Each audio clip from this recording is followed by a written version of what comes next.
Kali ini saya akan mempresentasikan pemahaman saya mengenai metodologi penelitian tindakan kelas untuk tugas eksplorasi konsep pada topik 4. Observasi mencari masalah. Observasi adalah proses pengamatan sistematis terhadap suatu objek, fenomena, atau situasi untuk memperoleh pemahaman yang lebih baik tentang suatu hal. Dalam konteks pendidikan, observasi sering digunakan untuk mempelajari interaksi antara guru dan siswa, gaya mengajar, dinamika kelas, serta faktor-faktor lain yang mempengaruhi pembelajaran. Ada 4 jenis observasi yang dapat dipilih, yaitu observasi terbuka, observasi terfokus, observasi terstruktur, dan observasi sistematik. Langkah-langkah observasi terdiri dari perencanaan dan pelaksanaan. Dalam perencanaan, kita harus menentukan tujuan observasi itu untuk apa. Lalu, persiapkan lembar observasinya. Kemudian, persiapkan juga alat yang diperlukan dalam observasi. Kemudian, pelaksanaan. Dalam pelaksanaan, amati situasi kelas secara menyeluruh. Perhatikan setiap kegiatan yang terjadi dalam kelas. Lalu, catat pengamatan secara sistematis. Lakukan observasi secara profesional dengan menghormati guru dan peserta didik di dalam kelas. Mencari masalah. Masalah yang relevan adalah masalah yang mempengaruhi proses pembelajaran atau kinerja peserta didik secara signifikan. Memilih masalah yang tepat, pastikan masalah yang dipilih memiliki dampak yang nyata pada peningkatan kualitas pembelajaran. Strategi mencari masalah. Pertama, observasi. Amati kegiatan kelas secara langsung dan sistematis untuk mendapatkan informasi dari tempat penelitian. Kedua, identifikasi masalah. Masalah dapat muncul dari suatu pengalaman guru saat kegiatan belajar mengajar. Permasalahan dalam PTK harus berbentuk real dan masalah harus problematik. 3. Perumusan masalah. Rumuskan masalahnya secara jelas. Setelah itu, permasalahan penting untuk diarahkan secara terperinci supaya rencana perbaikannya bisa tepat. Kriteria permasalahan PTK. Pertama, masalah harus relevan bagi guru dan peserta didik. 2. Masalah harus realistis, artinya benar-benar dirasakan sebagai sesuatu yang penting untuk diteliti dan diperbaiki. 3. Masalah harus bersifat problematik, memang menuntut pemecahan masalah. Keempat, masalah yang diteliti diangkat dari praktik pembelajaran di kelas. Kelima, penanganan masalah dilakukan secara langsung dan segera. Menemukan solusi. Solusi adalah tindakan yang dilakukan dalam menyelesaikan suatu masalah. Solusi bisa berupa langkah konkret, rencana tindakan, kebijakan, atau strategi yang dirancang untuk mengatasi masalah tertentu. Solusi juga dapat berkaitan dengan pemecahan masalah dalam berbagai bidang, termasuk dalam konteks individu, kelompok, organisasi, atau bahkan tingkat sosial yang lebih luas.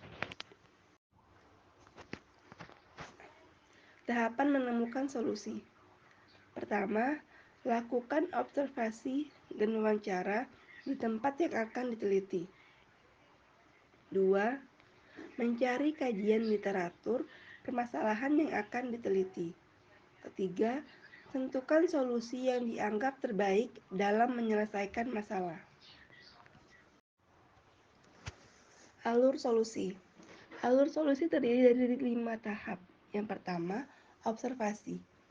Observasi merupakan tahap awal dalam penelitian. Observasi penting dilakukan agar mengenal lingkungan penelitian. Kedua, identifikasi masalah. Masalah harus bersifat problematik, artinya memang menuntut penyelesaian. Tiga, kajian literatur. Penguatan teori yang relevan yang berhubungan dengan masalah yang akan diteliti. 4. Merumuskan masalah. Rumusan masalah harus mencakup deskripsi yang jelas antara kenyataan dan keinginan hasil penelitian. 5. Tentukan judul PTK. Judul PTK harus memuat masalah, tindakan, subjek, mata pelajaran, waktu, dan tempat penelitian. Perencanaan dan pelaksanaan PTK. PTK adalah sebuah bentuk penelitian yang terjadi di dalam kelas, berupa tindakan tertentu yang dilakukan untuk memperbaiki proses belajar mengajar guna meningkatkan hasil belajar yang lebih baik dari sebelumnya. Perencanaan PTK. 1. Identifikasi masalah. Tahap awal dalam perencanaan PTK adalah mengidentifikasi masalah atau tantangan tertentu yang ingin diselesaikan atau diatasi dalam konteks kelas. 2. Tetapkan tujuan. Tujuan harus ditetapkan secara jelas. Tujuan juga harus spesifik, terukur, dapat dipercaya, relevan, dan berbatasan waktu. Lalu merancang rencana tindakan. Rencana tindakan mencakup strategi dan langkah-langkah konkret yang akan diambil untuk mencapai tujuan yang telah ditetapkan. Ini mencakup pemilihan metode pengumpulan data, instrumen penelitian, dan rencana implementasi. Kemudian, tetapkan instrumen dan metode. Tentukan instrumen sesuai dengan tujuan penelitian. Instrumen penelitian dapat berupa tes, kuesioner, observasi, wawancara, atau kombinasi dari beberapa metode tersebut. Pelaksanaan PTK. Implementasi rencana tindakan. Tahap ini terdiri dari langkah-langkah pelaksanaan yang telah dirancang dalam perencanaan. Guru akan menerapkan strategi tertentu di kelasnya sesuai dengan rencana yang telah ditetapkan. 2. Pengumpulan data. Selama proses implementasi, data yang dibutuhkan dikumpulkan untuk mengevaluasi efektivitas langkah-langkah yang akan diambil. Proses pengumpulan data dapat berupa observasi, tes, kuesioner, atau pencatatan lainnya. Analisis data. Setelah data terkumpul, analisis data tersebut untuk mengevaluasi dampak dari tindakan yang telah dilakukan. Analisis ini dapat melibatkan teknik statistik sederhana atau kompleks tergantung pada tujuan penelitian. Lalu, refleksi dan evaluasi. Guru melakukan refleksi terhadap proses dan hasil penelitian. Evaluasi dilakukan untuk melihat apakah tujuan telah tercapai, apa yang telah berhasil, dan apa yang perlu diperbaiki. Penyusunan laporan akhir. Hasil dari penelitian tindakan kelas ini kemudian disusun dalam laporan akhir yang mencakup gambaran masalah, tujuan, metodologi, temuan, dan rekomendasi untuk tindakan selanjutnya. Kesimpulan.